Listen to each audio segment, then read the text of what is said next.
Muy bien, buenas tardes a todas, a todos. Gracias, colegas, una vez más por estar aquí presentes. Veo que somos varios. Bueno, jueves 10 de septiembre del año 2020, así esto queda grabado. Nuevamente un placer, un privilegio recibirlos aquí, intentando desde el área académica de nuestro Colegio de Abogados de San Isidro prestar un servicio precisamente pedagógico e intercambiar opiniones con ustedes. Desde luego, como siempre, esto queda grabado, después se subirá a la página de nuestro colegio en YouTube, así que todos los que no puedan estar en este momento con nosotros van a tener la oportunidad de compartir lo del día de hoy. Bueno, en primer lugar quiero decirle que hoy vamos a contar con dos grandes juristas del derecho del trabajo. Ni siquiera existe un mínimo de intención demagógica de mi parte al decirlo. Es un reconocimiento, no es un elogio. Uno los lee, uno comparte con ellos experiencias académicas, pedagógicas, también ideológicas, porque esto forma parte de un Estado social de derecho y bajo la forma republicana de gobierno, como me gusta siempre recordarlo. Y en este caso contamos con los profesores y colegas, David Duarte por un lado, Aníbal Cuadrado por el otro. Va a arrancar el amigo Duarte y después finalizará la jornada de hoy con Aníbal Cuadrado. El tema de hoy, solamente una línea. Todos sabemos que es una de las grandes claves o médulas, la columna vertebral del contrato y de la relación de trabajo, que es la dependencia, la subordinación, el nexo que puede provocar una mayor abarcatividad protectoria del derecho del trabajo desde sus principios, fuentes, valores, garantías, anudadas a la Constitución Nacional, o por el otro lado, ciertos aspectos que, como decía Adrián Goldín en alguna de sus obras, o en más de una, puede traccionar o traer una consecuencia negativa de la huida del derecho del trabajo como ciencia eminentemente atravesada por lo social. Un gusto entonces, David, un gusto, Aníbal, estar con ustedes. Nahuel, queda todo en tus manos. Muchísimas gracias una vez más. Buenas tardes a todos. Lo mismo que como hicimos con Fera, la realidad es que vamos a primero presentarlo a David. Tampoco necesita presentación, lo conocemos todos. Gracias al COVID está dando vueltas por toda la Argentina, tenemos la suerte de poder verlo muy seguido. Para que vean que la publicidad que le hicimos a la ley la otra vez no era un tema de que Claudio y yo trabajemos en la editorial.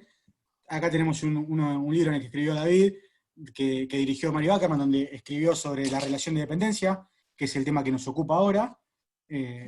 Así que es abogado, egresado de la Universidad de Buenos Aires, doctor en Derecho por la Universidad de San Carlos de Guatemala, tiene un CV excentísimo que si me pongo a detallarlo no terminamos más, así que David, un honor tenerte acá, muchas gracias por sumarte y todo tuyo. Bueno, buenas tardes, gracias por la presentación. Agradezco al Colegio de San Isidro la oportunidad que me da de compartir con ustedes algunas ideas, algunas reflexiones.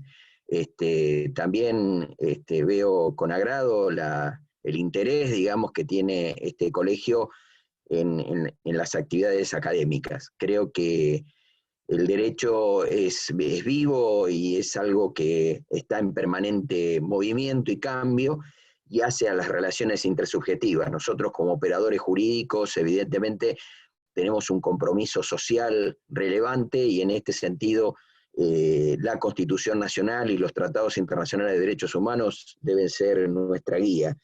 Y estamos por hablar sobre un tema que yo diría es la llave de entrada a paraguas protector, y la pregunta es, ¿qué pasa con aquellos que no tienen esa posibilidad de entrar?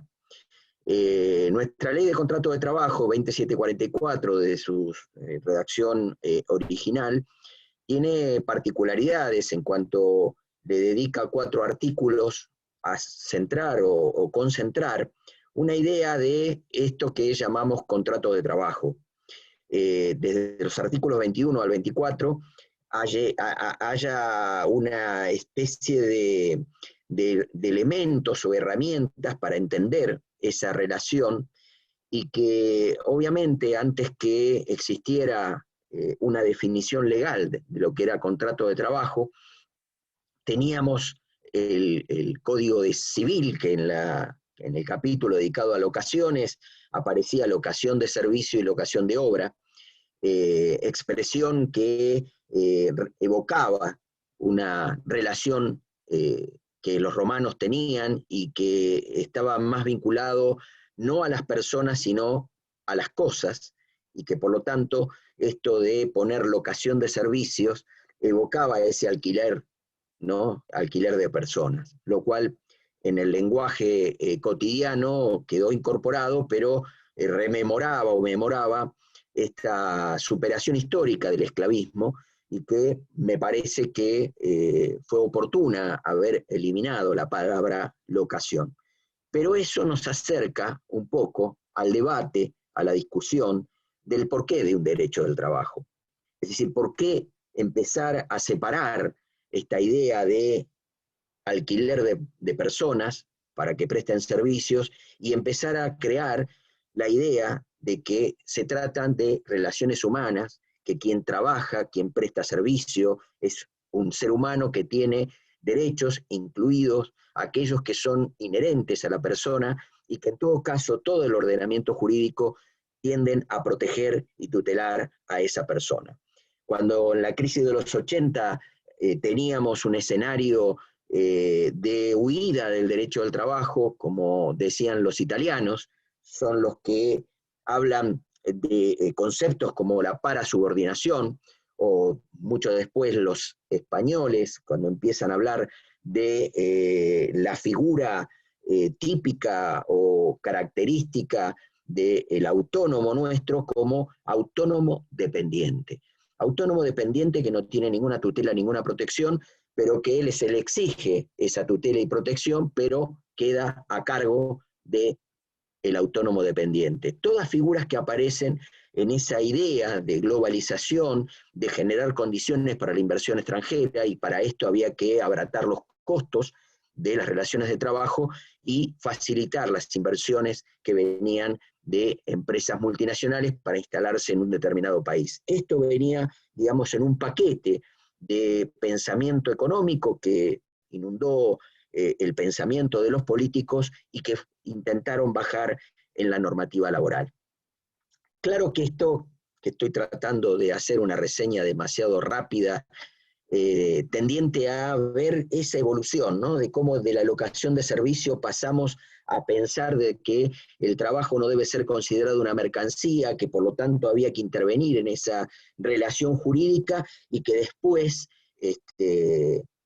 y mucho después, en esa idea de globalización y que las normas laborales son reglas distorsivas del mercado, había que flexibilizarlas, generar nuevas tendencias, y estas nuevas tendencias llevaban a la huida del derecho del trabajo, como muy bien señaló Aquino en su introducción. Y esta idea de la huida del derecho del trabajo llevó también a muchos autores a repensar las relaciones de trabajo, al punto tal que Supiot, en un trabajo muy interesante, que es una conferencia, Alain Supiot es un catedrático de la Universidad de Nantes, escribe un artículo donde se pregunta, ¿por qué un derecho del trabajo?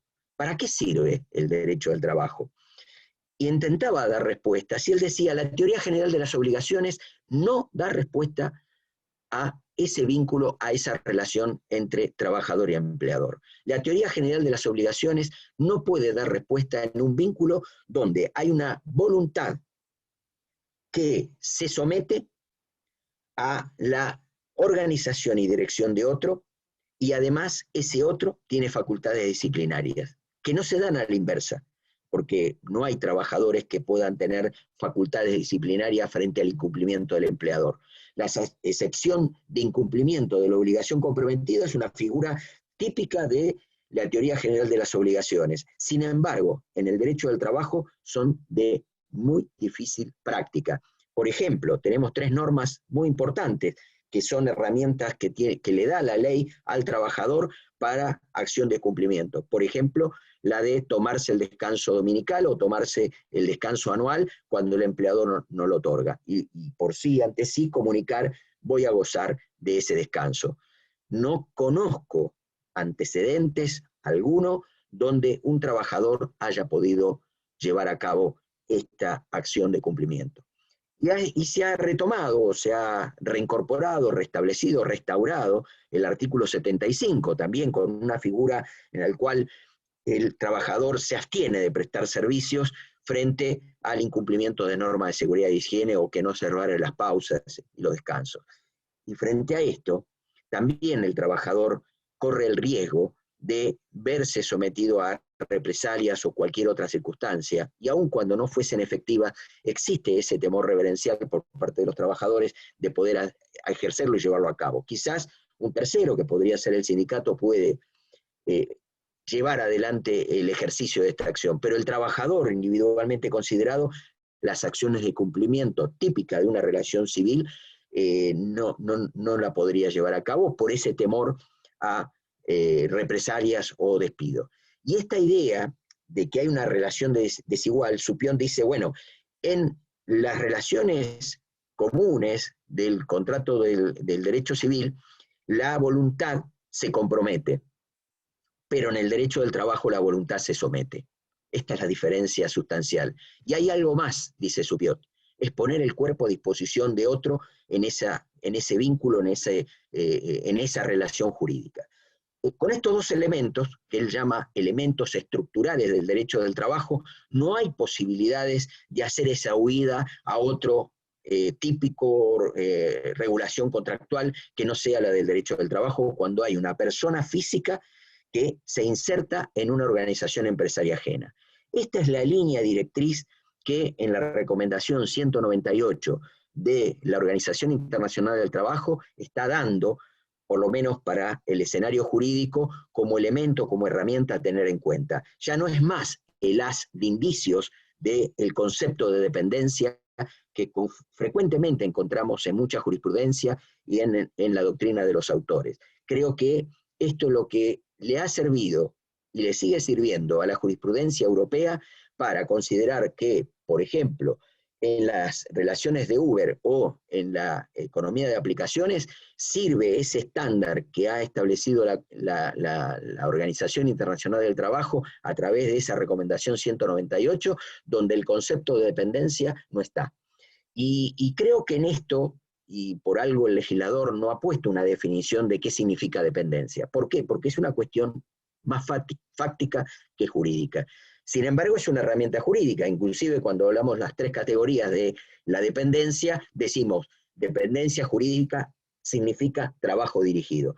Pero no tenemos una definición de esto. Entonces tenemos que recurrir a lo fáctico, a la casuística, a aquellas listas de razones dudosas, situaciones dudosas, y entonces tenemos que establecer categorías conceptuales para ver cuándo está dentro y cuándo está fuera.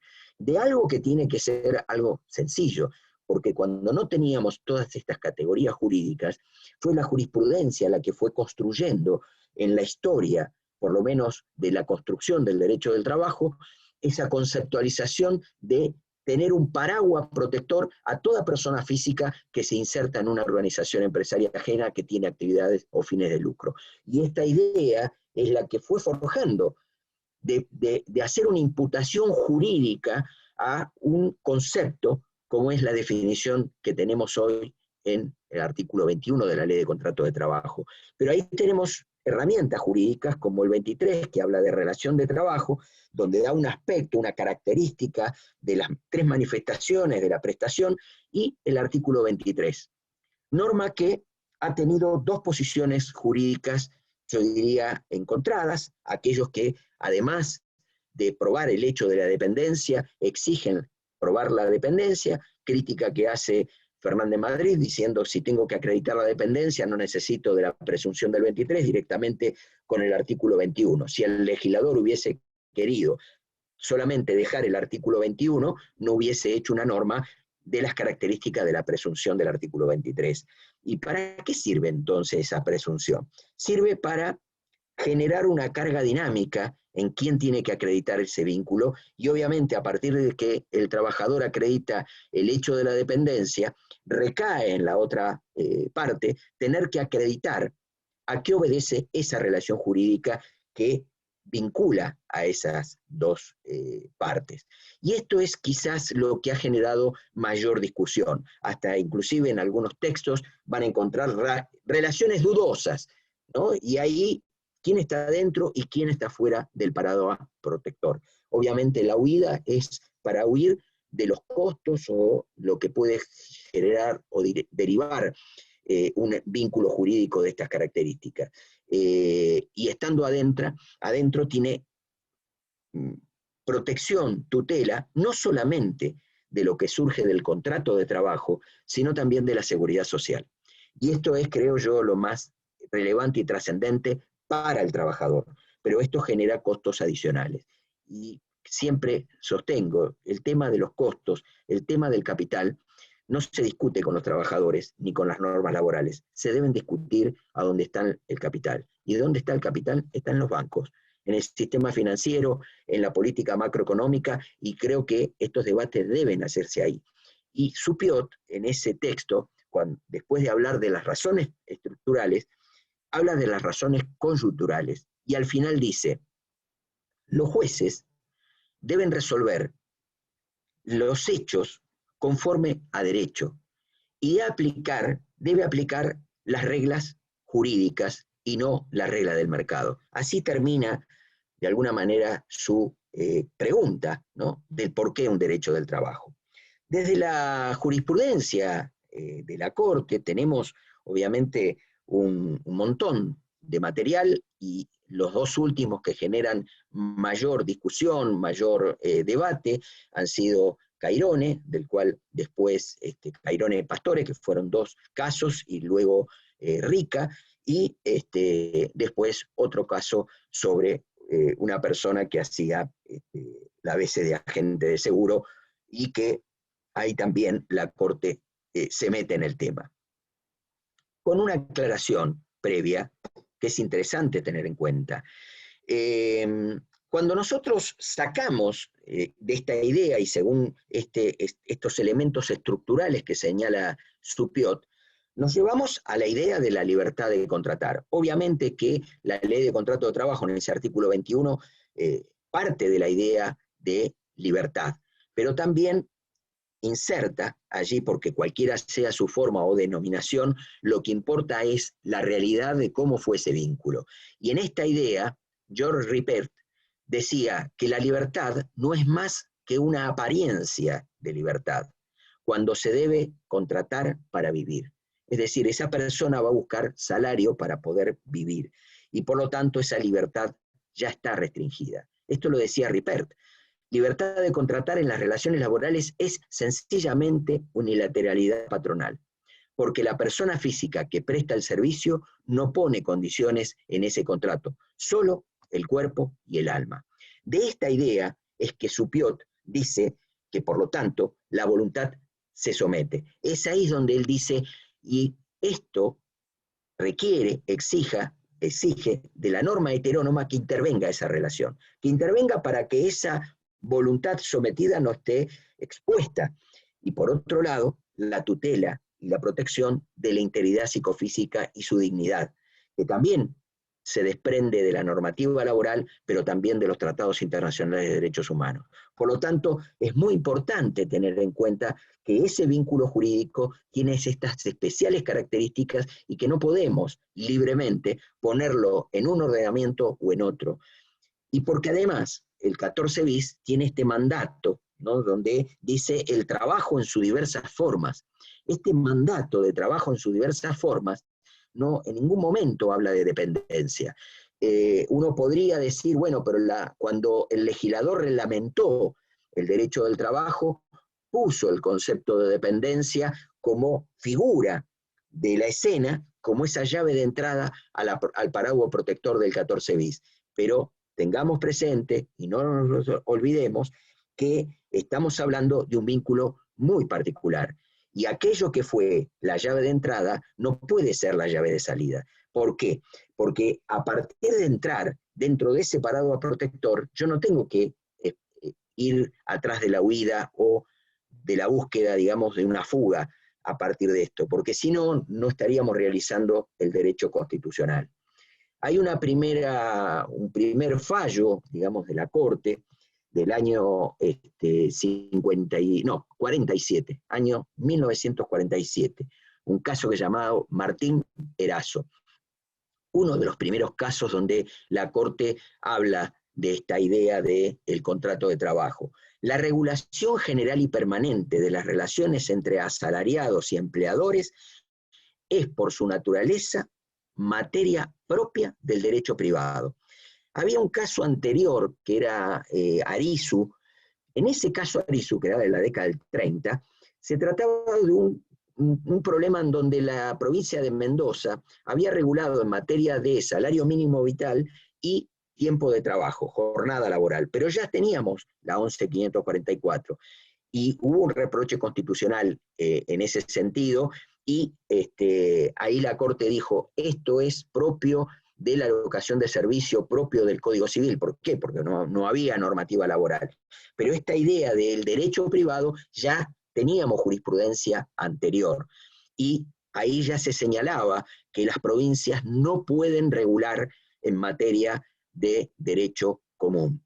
Y muchos años después, ya en la década de los 80, otro fallo que sigue esa línea es Fábrica de Calderas, que es un caso de Santa Fe, donde también había una cuestión de rebaja del tiempo de trabajo, y ahí la Corte también declara la inconstitucionalidad de la norma provincial y rescata esta idea, ¿no?, de derecho común, de norma de derecho común, regulada propiamente en legislaciones especiales, y que hoy lo tenemos en la Ley de Contrato de Trabajo, pero es que todo tenía que ver con cuestiones de rebaja del tiempo de trabajo sin afectación de salario, y la queja o la protesta o el agravio, digamos, estaba más vinculado con la afectación patrimonial que significaba esto antes que el tiempo de trabajo. Pero lo cierto es que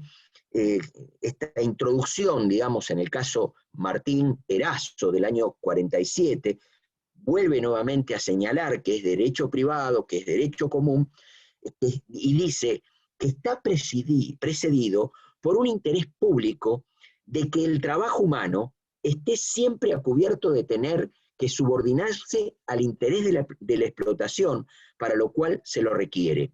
Es decir, aquí pone la centralidad de la persona humana, y por otro lado, o lo deja afuera, mejor dicho, de la explotación, ¿no?, que se requiera sobre esto.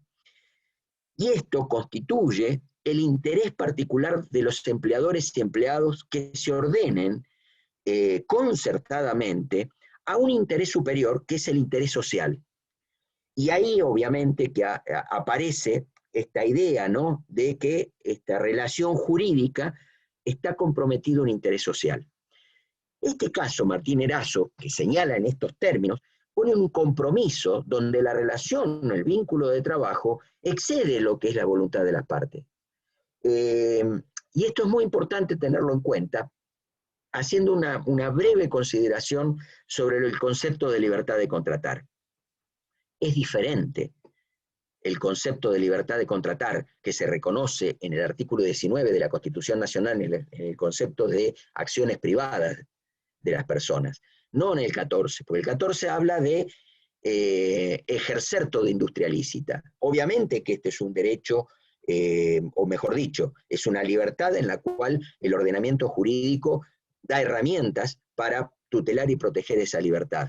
Pero tengamos en cuenta que cuando en el artículo 14 se dice esto, dice lícita, es decir, dentro del ordenamiento jurídico. Y cuando remite a la libertad que tienen las personas de contratar, en el artículo 19 de la Constitución Nacional, pone dos condicionamientos. Por un lado, que esa libertad del ejercicio de poder contratar están sometidas al orden público, interés general, interés social, bien común, y además no pueden perjudicar a quien esté involucrado en esta relación. Por lo tanto, allí tenemos límites constitucionales a ese concepto de libertad de contratar. Fíjense que si nosotros tomamos el concepto de Ripert respecto de libertad de contratar para la actividad y lo unimos a este concepto, no me voy a detener en ellos, pero hay fallos de 1907 sobre las limitaciones, o que no es un derecho absoluto el ejercicio de estas libertades, de contratar y la de ejercer toda industria lícita. Están dentro del ordenamiento jurídico, y dentro de ese ordenamiento jurídico están sometidos al orden público. Y ese orden público es ese interés superior que me dice este caso Martín Erazo. ¿Por qué digo todo esto? Porque cuando estamos hablando de derechos laborales, estamos hablando de ese interés general, comprometido, tendiente a esa redacción que tiene el 14 bis. El trabajo en sus diversas formas gozará de la protección de las leyes, con un imperativo dirigido al legislador. Cuando uno ve el 14, no dice eso. El 14 dice, los derechos aquí reconocidos son conforme a las normas que reglamentan su ejercicio. Es decir, que el legislador allí lo va a reglamentar con los límites del contenido que le da a la propia Constitución, que es el artículo 28. Por eso ese fallo Bisotti, que es una bisagra, que es un cambio de paradigma en la interpretación constitucional, tiene dos herramientas importantes. Primero, reconocer que el trabajador es sujeto de preferente tutela constitucional, y lo que está diciendo es esa oración que tiene el 14 bis en su comienzo, que dice: el trabajo en su diversa forma gozará de la protección de las leyes, garantizándole al trabajador. Es decir, que allí está reconociendo al sujeto de preferente tutela constitucional, elige a uno de las partes de la relación. Y por otro lado, esta idea, digamos, de que el contenido de los derechos lo da la Constitución, pero no el legislador o las partes. El juez, en el control de constitucionalidad, tiene que tener en cuenta este mandato constitucional. Entonces, a la hora de utilizar esa llave de entrada al paraguas protector, tiene que tener presente de cuál es el mandato constitucional en este sentido. Por otro lado, tenemos un caso que es del año 93, donde la Corte, ese caso Rango José Guillermo contra Stacker Jorge, una sentencia del 16 de diciembre del 93, donde allí se declara que es arbitrario la decisión porque no se tuvo en cuenta la presunción del artículo 23. Y esta presunción del artículo 23, que no se tuvo en cuenta, precisamente porque se analizó el caso con ese concepto de contrato de trabajo en virtud del artículo 21 solamente, solayando o no teniendo en cuenta que existe una herramienta jurídica bastante clara en ese artículo 23, independientemente de las posturas, porque así como señalé que Ferran de Madrid dice que si existe el artículo 23 no es necesario exigir la dependencia, hubo jurisprudencia que llegó a decir que además del hecho de la prestación de servicio hay que probar la dependencia. Hasta se llegó mucho más. Por ejemplo, en el caso de una doctrina que empezó a avanzar sobre esto, donde se dijo claramente que en los casos de los profesionales, y no digo profesionales médicos, en los casos de los profesionales no operaba esta presunción. Lo cual realmente es un principio básico, ¿no?, del derecho en general, es decir, cuando la ley no distingue, no debemos distinguir. Entonces, en la interpretación que se hace de cualquier texto normativo, no podemos hacer este trabajo de darle categorías conceptuales o denominaciones o adjetivos a palabras que no lo tienen. Porque es poner una distinción donde el texto no resiste esa distinción. En ese caso, que se declara obviamente una arbitrariedad por no haber tenido en cuenta la presunción del artículo 23, es lo que exige, al menos en el conocimiento de los casos, que ambas partes contribuyan a elementos probatorios para poder significar y dar elementos para entender si hay o no relación de trabajo. Hay que acreditar el hecho de la dependencia. Pero esta idea del hecho de el hecho de la dependencia, no, el hecho de la prestación de servicio, y esta idea de exigir la dependencia implica generar un requisito o una exigencia que ese artículo 23 no tiene. Sin embargo, vuelvo a reiterar, esta era una disputa, digamos, que podría zanjarse con una redacción más clara, pero sin embargo del texto normativo, pero si uno lo observa detenidamente, no tiene demasiada interpretación, salvo que uno quiera forzar los hechos, que es aquí donde se entra en el terreno de la arbitrariedad. El problema es cuando esto lo hace la Corte, porque, digamos, ¿quién podría decirle a la Corte que su fallo es arbitrario?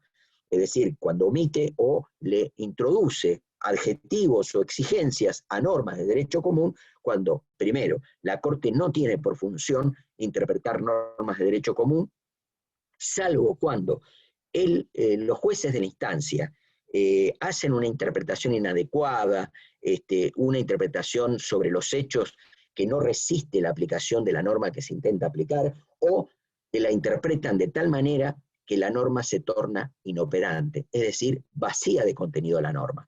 Esto es la decisión arbitraria y son las herramientas que a veces tiene la Corte para entrar en un caso de arbitrariedad. ¿Por qué?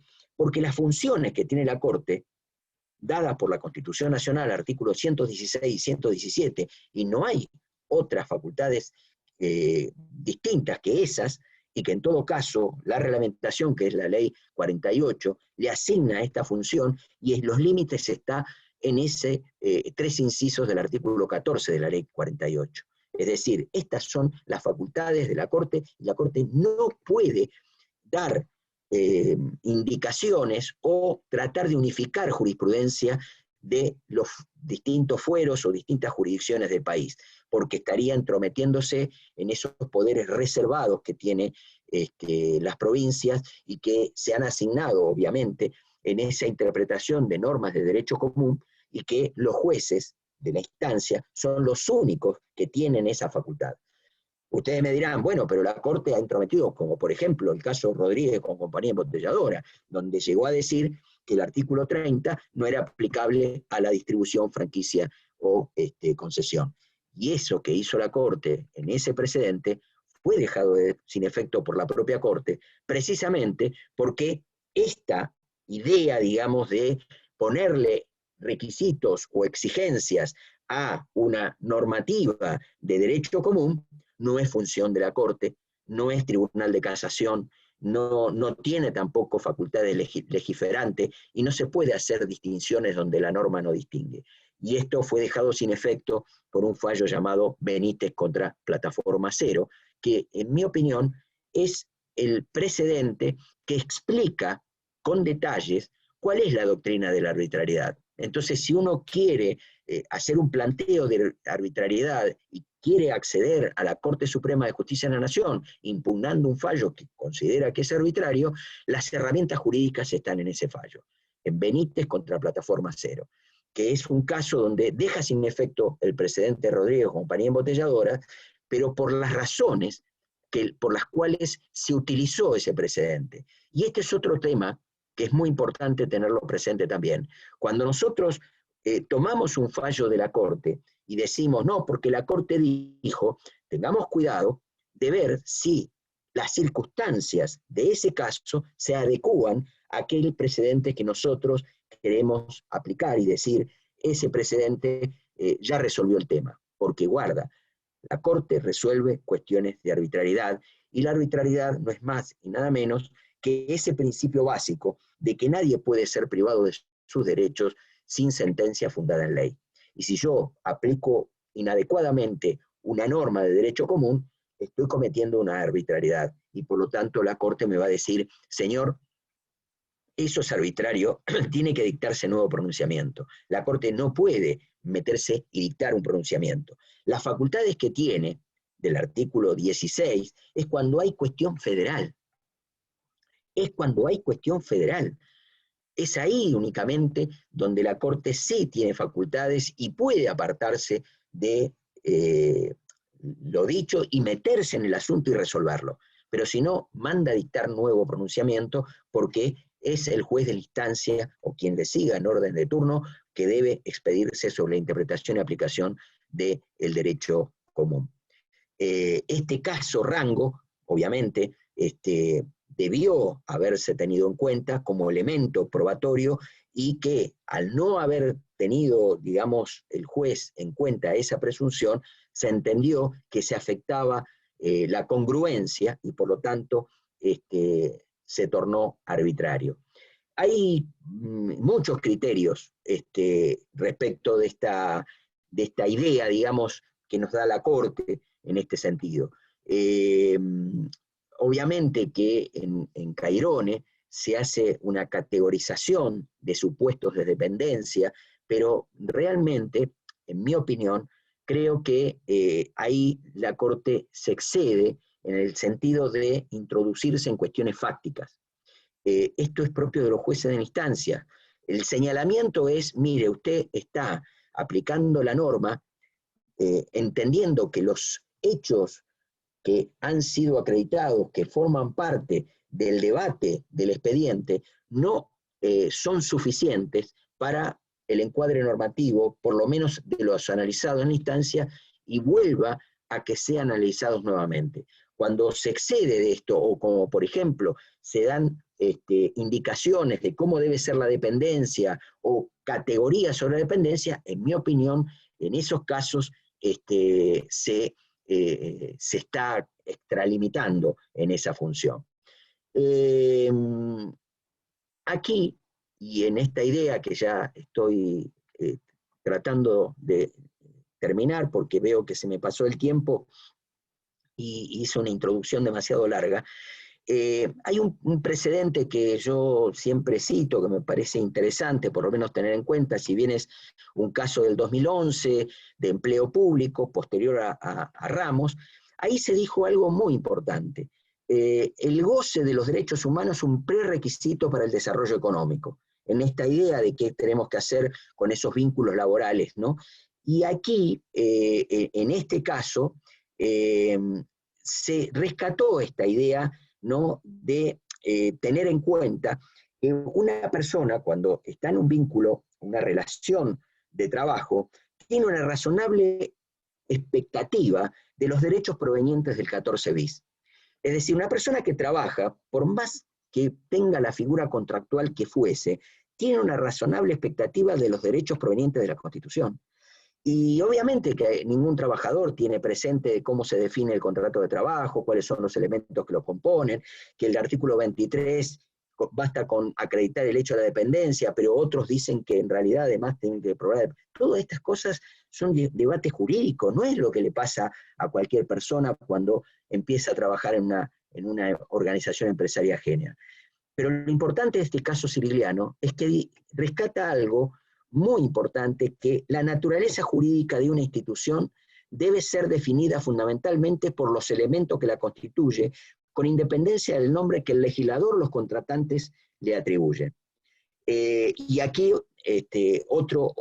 tres precedentes también de empleo público: Iribarne, Abrogio y Pérez Ortega, donde se dijo, ¿no?, que una vez establecida que la disputa interesa al 14 bis, el principio protectorio que éste enuncia y el carácter inviolable de los derechos que reconoce conduce con necesidad a la indisponibilidad y a la prohibición de renuncia de las aplicaciones de las normas que tutelan al trabajo en todas sus formas. Es decir, es como que además sienta el principio de irrenunciabilidad de las normas constitucionales.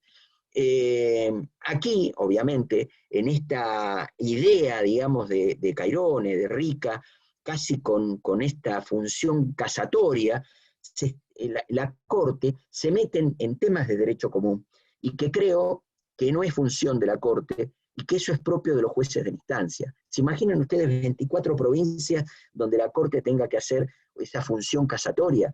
Y en realidad, el caso, digamos, tanto Cairone, que tenía sus particularidades, su especial intervención de una entidad sindical en la intermediación del pago de salario, todos pensábamos que, bueno, solo servía para un caso vinculado a los anestesiólogos por la entidad sindical que intermediaba entre la empresa y el profesional médico.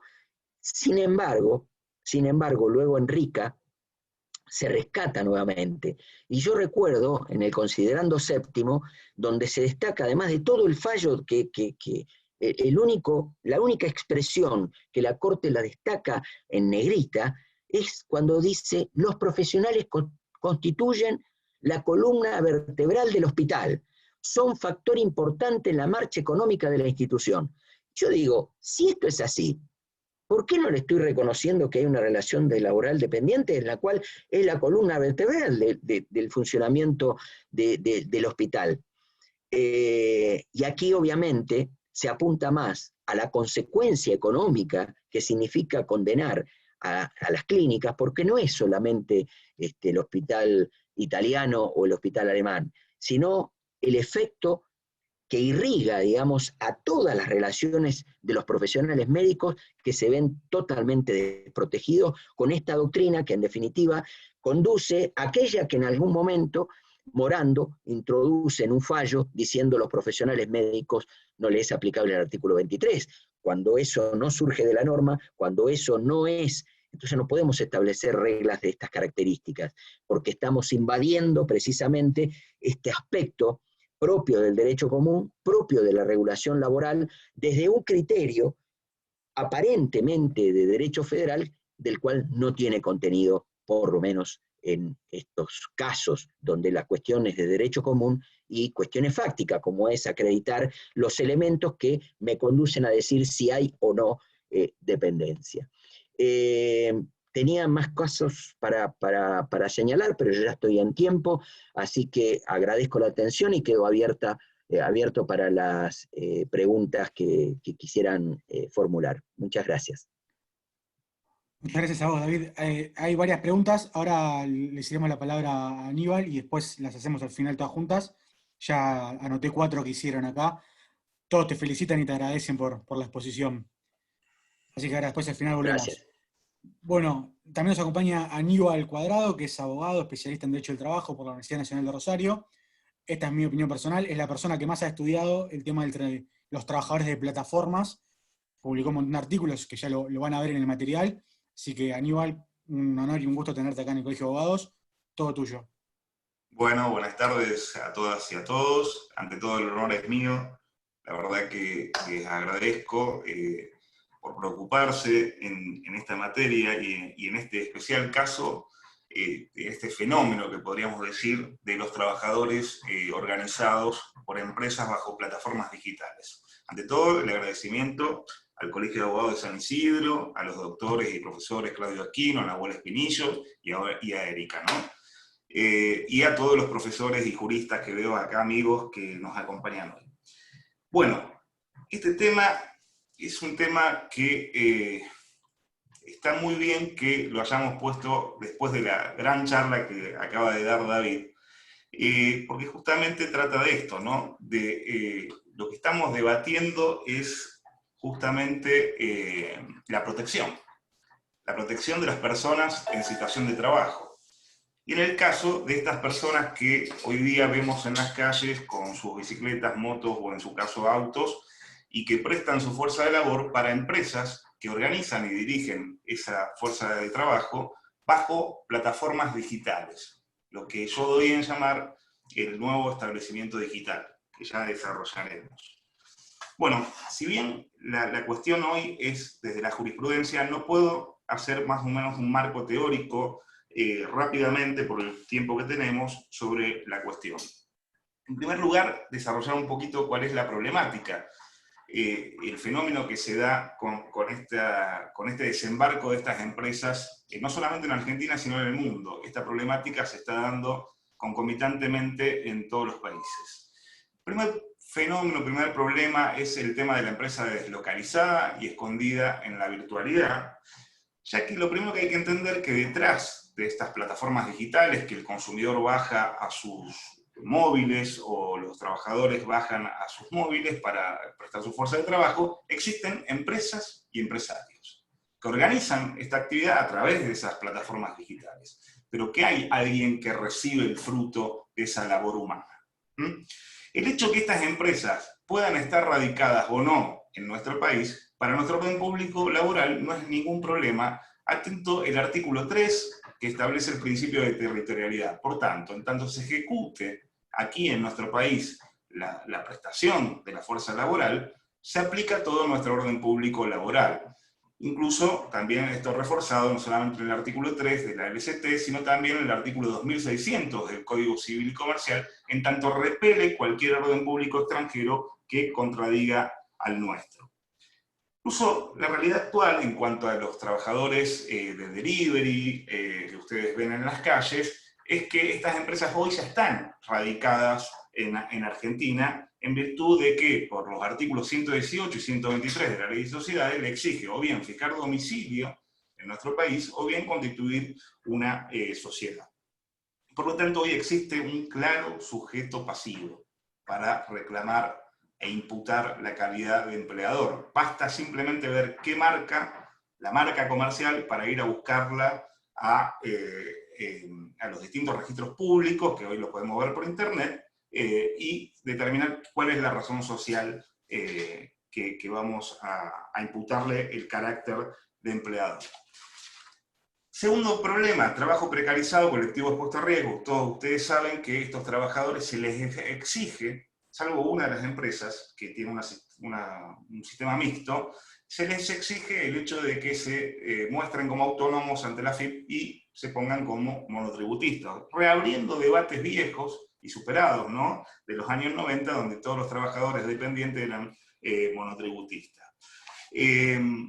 Este trabajo precarizado, el mayor problema que tenemos, está expuesto a riesgo. Es un importante colectivo expuesto a riesgo. Se considera que hay 60.000 trabajadores en el país de plataformas digitales.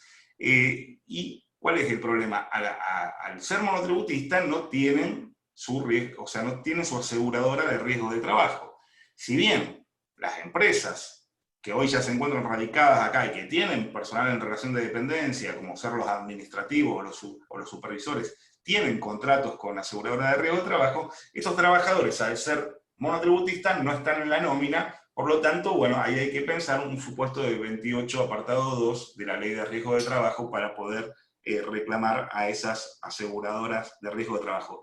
Pero fíjense ustedes que la exposición a riesgo que tienen estos trabajadores es más que cualquier otro trabajador que trabaje dentro del sistema fordista, porque se encuentran sujetos a un medio ambiente de trabajo absolutamente hostil, desde que se exponen a factores climáticos, con vehículos no preparados para las inclemencias del tiempo, a altos niveles sonoros, a la contaminación de monóxido de carbono, a posturas antiergonómicas, son víctimas de accidentes de tránsito, son víctimas de la inseguridad, exposición al COVID hoy más que nunca, y asimismo a los riesgos psicosociales que se están en el tráfico constantemente hoy en la calle. A decir de Julio Nefa, un gran investigador del CONICET, entiende que este tipo de trabajo es un trabajo intenso y exigente sometido a riesgos físicos y psicosociales. Por tanto, es un colectivo importante de trabajadores a los cuales le debemos la mayor de las protecciones y debemos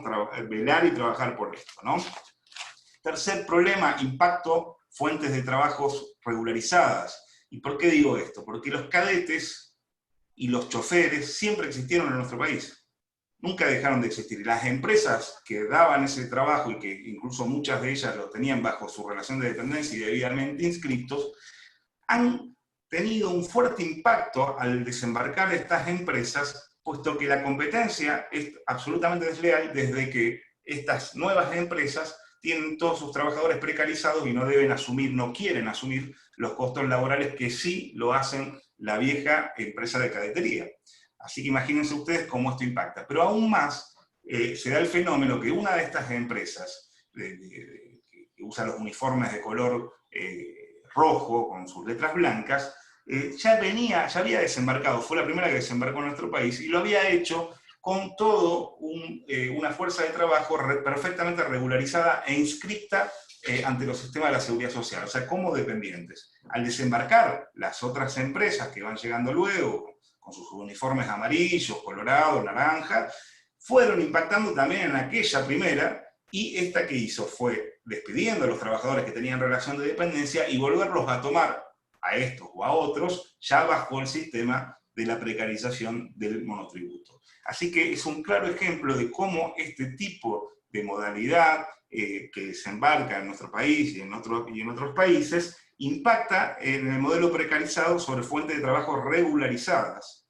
E incluso también es un claro ejemplo de cómo este tipo de actividad puede tener plenamente éxito con sus trabajadores regularizados, desde que aquella empresa, la primera que desembarcó con esta modalidad de trabajo, y tenía sus empleados perfectamente registrados ante la Seguridad Social, podía desarrollar su actividad con pleno éxito hasta que llegaron las otras con el sistema precarizado. Y el último problema que les quiero traer es la estrategia semántica discursiva con los que vienen a desembarcar estas empresas a través de fuertes campañas publicitarias y con la que intentan crear pseudo-realidades e instalar la idea de una llegada de nuevas formas de vinculaciones laborales horizontales, no dependientes y colaborativas. Y fíjense que han logrado con éxito estas empresas a través de toda esta estrategia semántica discursiva confundir y hacer dudar a parte de la comunidad jurídica sobre la supuesta crisis de abarcabilidad del derecho del trabajo, más no ya, como decía bien David, más no ya para incluir, sino para excluir. Entonces, fíjense cómo es una gran problemática toda esta construcción que han creado a través del discurso. De allí la necesidad, por cierto, de allí la necesidad de volver siempre a las fuentes de nuestro derecho de trabajo, a releer nuestra ley de contrato de trabajo y ver qué instituto se encuentra en crisis, que yo considero que no, ya les adelanto mi opinión. Bien, 3 posturas: naturaleza civil respecto a este fenómeno, quienes dicen que hay el vínculo, la naturaleza es civil y comercial, es simplemente un vínculo asociativo de carácter colaborativo, horizontal, donde todos participamos, donde todos ponemos algo y todos ganamos, todos nos beneficiamos, no existe dependencia. Por supuesto, del lado del frente, la naturaleza dependiente, esto es un vínculo laboral perfectamente alcanzado por el orden público y hay que basarnos simplemente en el principio de la realidad. Ver realmente qué es lo que está pasando en esa relación y no lo que nos intentan mostrar o vender a través de discursos. Y una tercera postura, que es la que pregona la crisis de abarcabilidad del derecho del trabajo, manifestando que, si bien todos coinciden de que estas personas se encuentran en situación de trabajo, no llegarían a ser abarcados por los distintos órdenes públicos del mundo y pregonan una especie de reforma legislativa a los fines de darle protección, y dentro de esta postura están quienes entienden que esa protección debe darse dentro de la dependencia, pero con distintos niveles de protección de la ley de contrato de trabajo, y otros que entienden que debe serlo fuera de la dependencia, creando algo así como lo que sucede en el TRADE de España, ¿no? Bien. La postura de la naturaleza autónoma básicamente se basa en que estas empresas son meras intermediarias entre el consumidor y quien presta el servicio, generando un ecosistema de negocios donde todos se benefician. La prestación es de carácter colaborativa, asociativa, todos nos beneficiamos, y acá el caballito de batalla. Nos dicen que hay libre autonomía de jornada y de conexión de estos trabajadores, y por tanto no hay dependencia, desde que habría una plena autonomía desde el ejercicio de la libertad. Todos sabemos que el derecho del trabajo se entiende desde un cambio de libertad por una renta de subsistencia. Y aquí, supuestamente, esta teoría nos dice que no hay un intercambio de libertad, porque el trabajador conserva la libertad al poder conectarse cuando quiere y elegir qué jornada de trabajo va a desempeñar.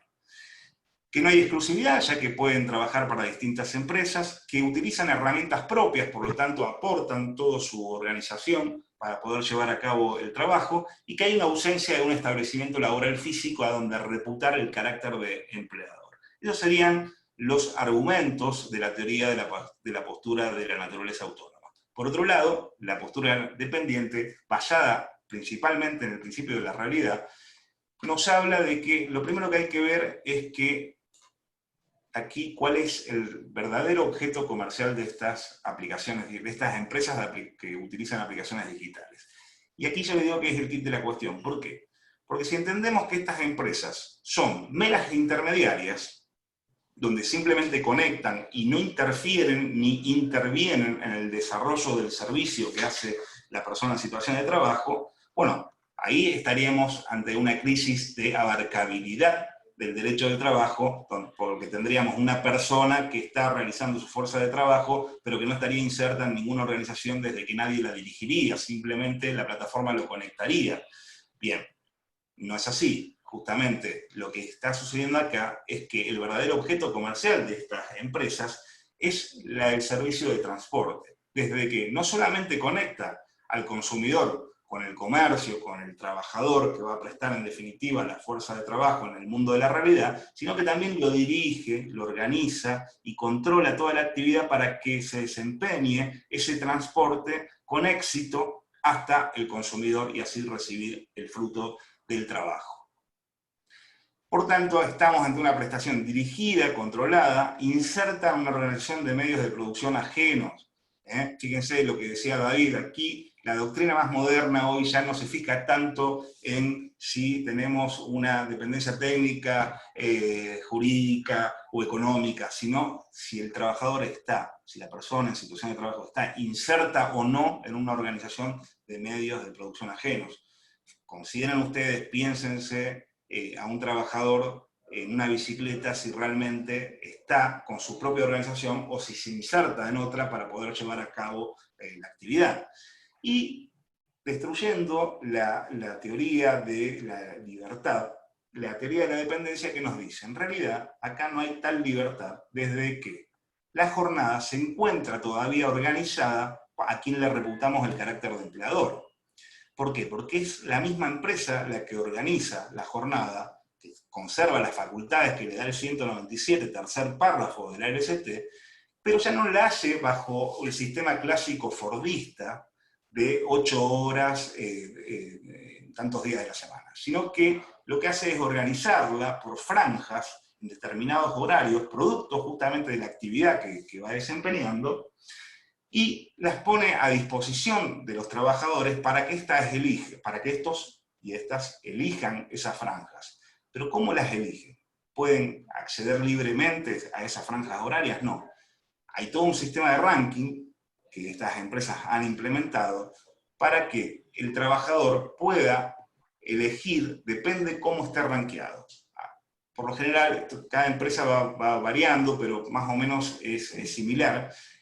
Por lo general, un día de la semana el trabajador tiene que elegir las franjas horarias que se encuentran disponibles por parte de la empresa para el resto de la semana. Pero ¿quiénes pueden hacerlo? Los que mejor estén rankeados lo harán primeros, y los últimos en el ranking lo harán con lo que quede, si es que queda alguna franja horaria. Entonces fíjense cómo invierte acá, cómo se traslada el costo del trabajo al trabajador.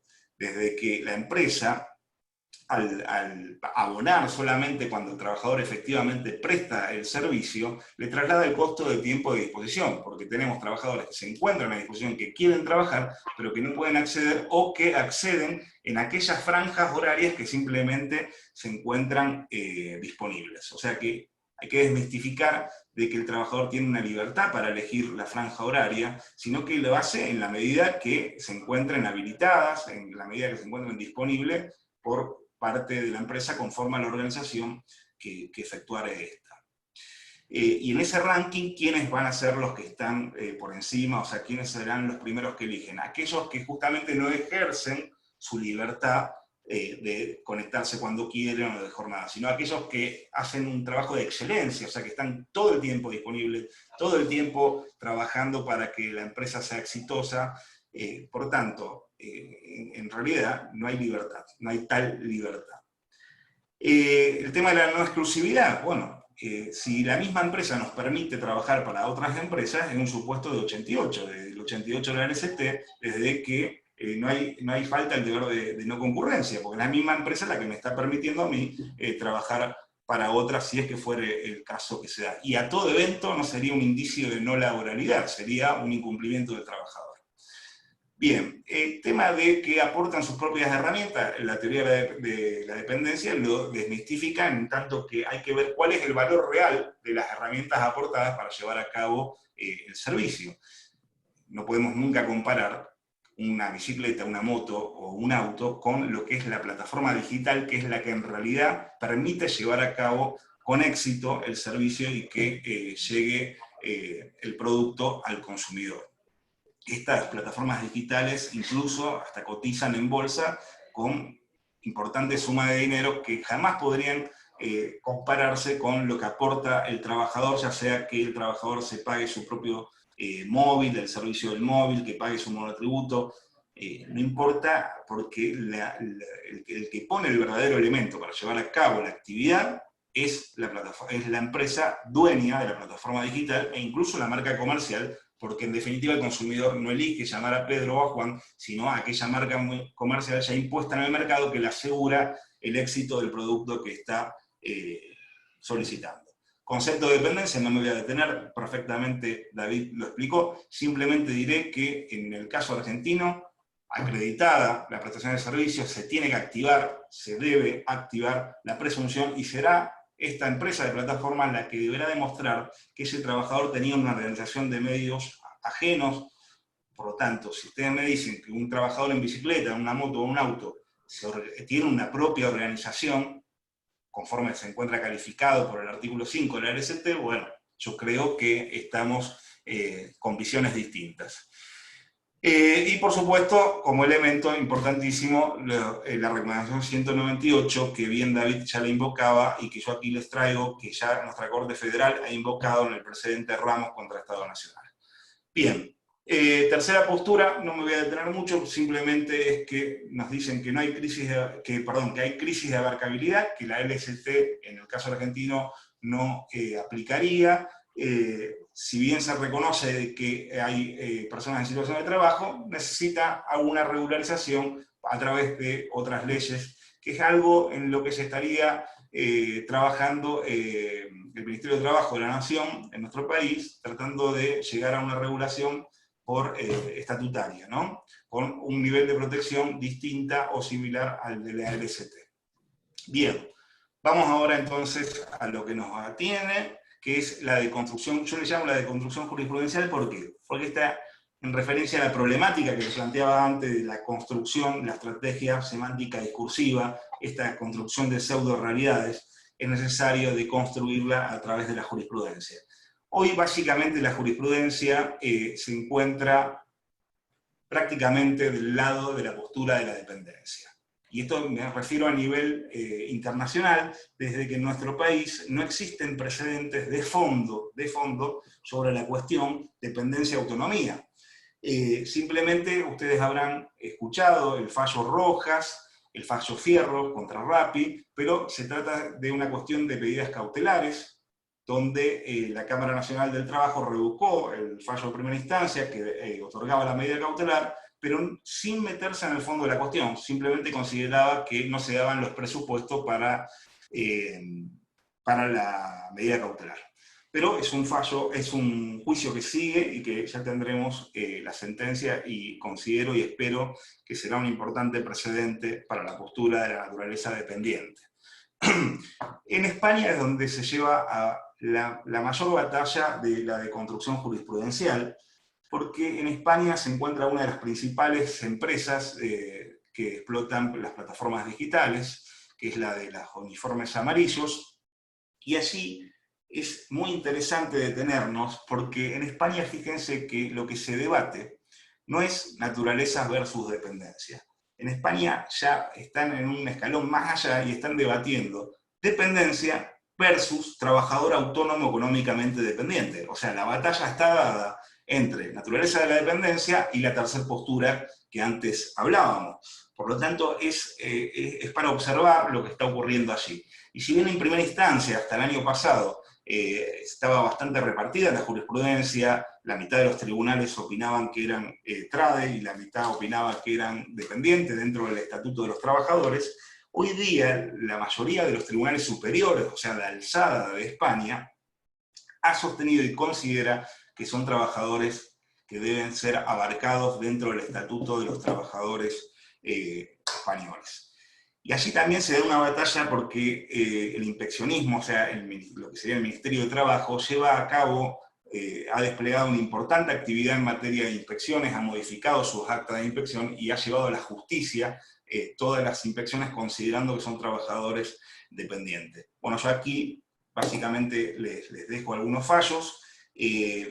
Hay un dossier que he hecho de toda la jurisprudencia internacional que Nahuel ya lo ha subido ahí en el colegio para que todos ustedes tengan accesos, donde están los distintos países con la jurisprudencia codificada por notas de dependencia. Pero básicamente lo que les puedo decir en cuanto a la jurisprudencia internacional es que dice que, o sea, se apoya y se basa en el principio de la realidad y quién es el verdadero organizador y director de la actividad. Si el trabajador se inserta o no, si aquel que se dice trabajador se inserta o no en una organización de medios de producción o de servicios ajenas.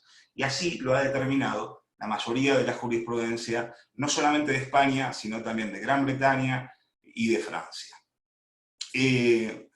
Aquí, bueno, tienen otra, que es la plataforma, justamente, la que decide todo lo que hace a la actividad, y existen órdenes de trabajo, procesos estandarizados de llevar a cabo el mismo, que suponen que el trabajador no cuenta con la libertad propia del trabajador autónomo.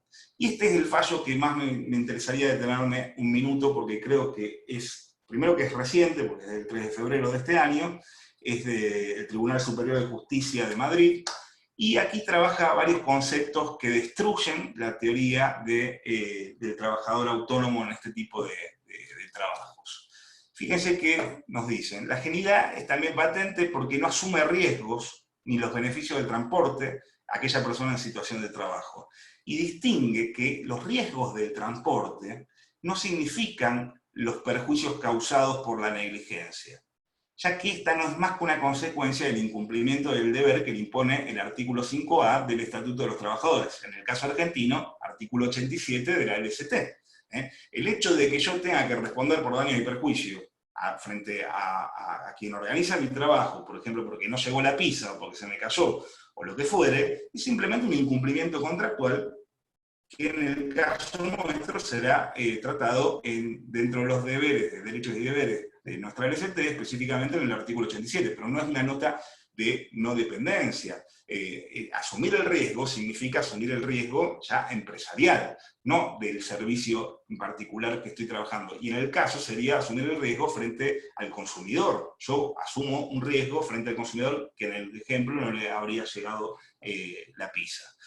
La dependencia, dice en el punto 3, también no solamente se exterioriza en usar el uniforme y la caja que llevan en su espalda, sino también en la necesidad de conectarse diariamente con la aplicación y con sus supervisores, porque sépanlo, no solamente es que el trabajador se conecta con el teléfono celular a la plataforma, sino que también existen supervisores de carne y hueso. Ustedes habrán visto la nota periodística que salió por todos los medios de hace un año atrás, donde un trabajador cae en el piso y cae la pizza en el cemento y estaba el supervisor todo el tiempo conectándose, preguntándole por la pizza en vez de por su salud.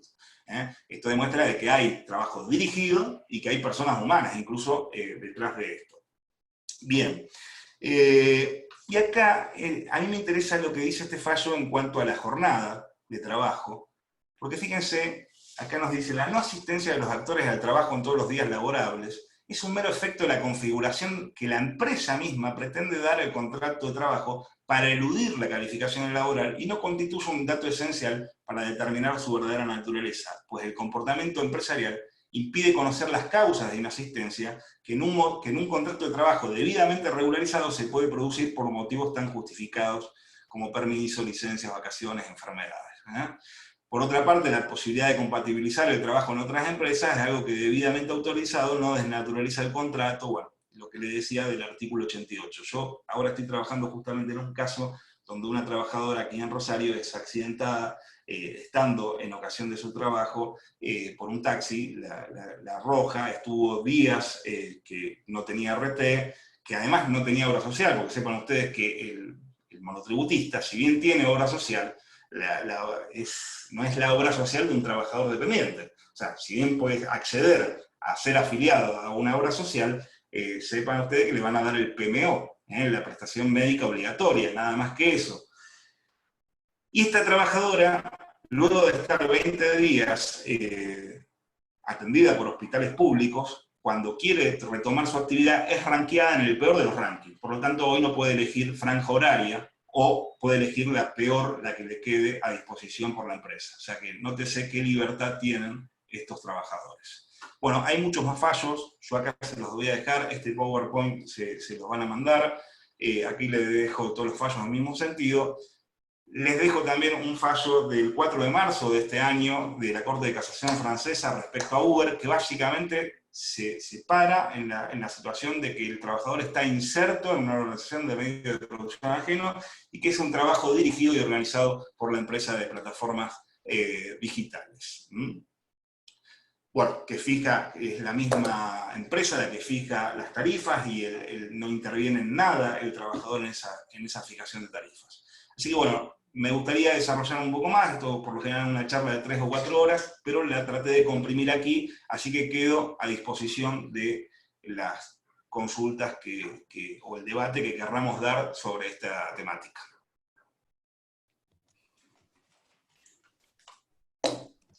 Muchas gracias, Aníbal. Excelente. Tengo preguntas para los dos. Arranco por vos, Aníbal. Me preguntaron la primera, tu opinión respecto a, ¿te acordás se acuerdan el fallo de Envío Ya, en el que se había prohibido la circulación de los trabajadores de plataformas? ¿Cómo entendés vos el paso de eso, o sea, de que se les prohíba directamente trabajar, a que hoy sean trabajadores esenciales? Y que pareciera que a nadie le importa ya directamente si son trabajadores o no son trabajadores, porque hoy son esenciales. Bueno, sí, claramente. En primer lugar, decir que ese precedente, que es un importante precedente, es del fuero administrativo, o sea que no es de materia laboral, pero que es importante para rescatar en cuanto a cuál es la verdadera actividad empresarial de estas empresas de plataformas digitales, porque ahí el fallo de Gallardo es claro en el sentido de que estas empresas deben insertarse en el Código de Transporte de la Ciudad de Buenos Aires, o sea que es un lindo fallo para traerlo como elemento para justificar que el verdadero objeto comercial de estas empresas no es la mera intermediación, sino el contrato de transporte. Y bueno, y después el tema de la dicotomía que nos está manifestando el colega o la colega respecto a esto, y sí, es una cuestión que realmente no se entiende que tengamos este colectivo tan importante de trabajadores que hoy consideramos esenciales, no solamente esenciales, sino fundamentales, porque son los que en definitiva nos están llevando nuestras comidas, y se les prohíba trabajar.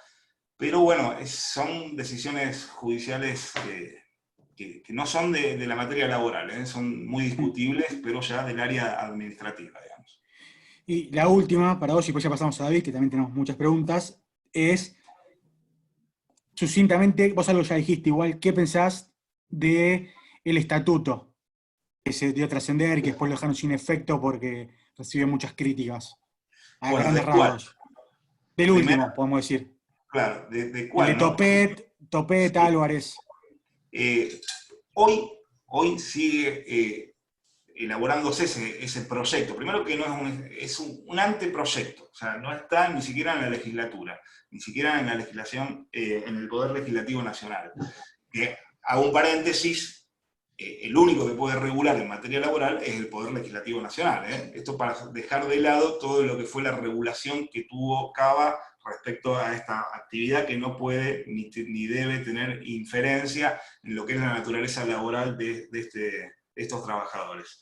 ¿Qué pienso de estos estatutos? Bueno, yo creo que, les voy a dar mi postura, para mí no hay crisis de abarcabilidad alguna por parte de la Ley de Contrato de Trabajo. No veo ningún instituto, invito a cualquiera que esté aquí, respetuosamente, a que me manifieste cuál sería el instituto que se encuentra en crisis de parte de la Ley de Contrato de Trabajo o de nuestro orden público laboral para poder abarcar a estos trabajadores. Dicho esto, considero que hay una buena intención de parte del Ministerio de Trabajo de llevar a cabo una protección rápida a estos trabajadores. desde que fueron incorporando en estos proyectos varios artículos donde hoy, de los últimos proyectos, tiene como fuente, el estatuto tiene como fuente supletoria la LST, e incluso superando una cantidad de horas, más allá de las críticas que le puedo llegar a hacer a esto, superando una cantidad de horas puede elegir el trabajador si va a tomar su caso por el estatuto de los trabajadores y trabajadoras de plataformas digitales, o si lo va a hacer a partir de la ley de contrato de trabajo. Pero si ustedes leen bien el artículo 1 del proyecto, allí dice que, o sea, el sujeto, digamos, cuando habla del ámbito de aplicación personal, yo puedo interpretarlo tranquilamente, lamentablemente no tengo acá para compartirlo, pero puedo entender que es solamente cuando se da que hay libertad de conexión. Porque cuando define al trabajador que está en este tipo de actividad, lo hace diciendo cuando se da la libertad de conexión. Lamentablemente no tengo acá para leérselo, pero bueno, ¿qué quiero decir con esto? Que si no hay tal libertad, y si yo invoco que no la hay, por todo lo que venimos desarrollando hasta acá, puedo ir directamente a la LST, pero puedo usar esto como un trampolín. Entonces, yo puedo plantear ante la justicia, ya sea que esté esa persona como autónoma, si está como autónoma, puedo plantear ante la justicia la LST y con planteo subsidiario al estatuto, y si está en el estatuto, puedo plantear, puedo percibir todos los derechos y protecciones que me da el estatuto y plantear cualquier diferencia o cualquier mejor derecho a raíz de la ley de contrato de trabajo. Perfecto. Y estoy viendo que justo se acaba de caer David, así que no le voy a poder hacer las preguntas que tenemos para él porque se acaba de caer. Ya volverá. Te agrego algo mientras lo esperamos a David, Sí, Nahuel. obvio. Lo importante del estatuto, lo importante de estos anteproyectos de estatuto es que tendrían ley de riesgo de trabajo inmediatamente, incorporación de ley de riesgo de trabajo, tendrían la negociación colectiva, que es otro problema que tenemos con estos trabajadores que no tienen acceso a la negociación colectiva, porque al no ser calificado aún como dependiente, no hay trabajo en favor de otro, no hay trabajo dirigido, entonces no pueden llegar a hacer su organización sindical plenamente conformada conforme a la 23.551. Y entonces se da todo un supuesto de conflicto, porque el conflicto colectivo hoy está en la calle, ustedes lo ven, y es un conflicto colectivo, incluso hay huelgas, que no está contenido por ningún poder estatal, porque desde que el Ministerio de Trabajo no los encausa como asociaciones sindicales, con personalidad gremial, o peor, simplemente inscripta, no tienen, por ejemplo, el uso de la conciliación obligatoria, que en los conflictos colectivos el uso de la conciliación obligatoria es una herramienta que descomprime la situación y que permite darle dinámica al conflicto. Entonces hoy tenemos un montón de trabajadores desorganizados sindicalmente, pero que el problema existe, o sea que el conflicto está rodando en la calle y va a seguir rodando y que necesita contención por parte de todas las instituciones del derecho colectivo.